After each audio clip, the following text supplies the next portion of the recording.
এই যে দেখছেন এটি হলো ইসরায়েল, বেশ কয়েকদিনের ঘটনা, 2-3 দিনের ঘটনা ভাই। ইসরায়েলের আকাশে ঝাঁকে ঝাঁকে কালো কাক, কিসের জন্য, কেন, সম্পূর্ণ ভিডিও দেখলে বুঝতে পারবেন। ঝাঁকে ঝাঁকে কালো কাক আকাশ ঢেকে ফেলেছে, ইসরায়েলের মানুষদের ছিঁড়ে ছিঁড়ে খাচ্ছে। সবই আল্লাহর রহমত। গজব গজব গজব। সবাই দোয়া করেন এই ইসরায়েল যেন একদম মিটে যায়, দেশের মানচিত্র থেকে মিটিয়ে দেবে ইসরায়েলকে। এরা হলো এত পাপ করেছে, এত পাপ করেছে, পাপ কোনোদিন তার বাপকে ছাড়ে না।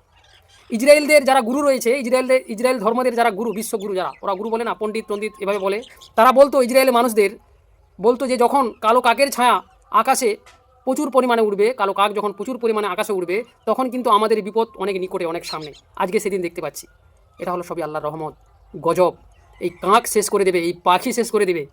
দেখেন কি অবস্থা, দেখেন ঝাঁকে ঝাঁকে পাখি, ঝাঁকে ঝাঁকে কালো হয়ে গেছে একদম। কোথায় গেলি অন্ধভক্তরা? গিয়ে বাঁচা তোর বাবাদেরকে। গরুর মুত আর গোবর খেয়ে তো ইসরায়েলকে বাপ বলিস। আমার ভারতবর্ষের কিছু অন্ধভক্ত, তোদের বলছি, গিয়ে বাঁচা। পাপ কোনোদিন তার বাপকেও ছাড়ে না।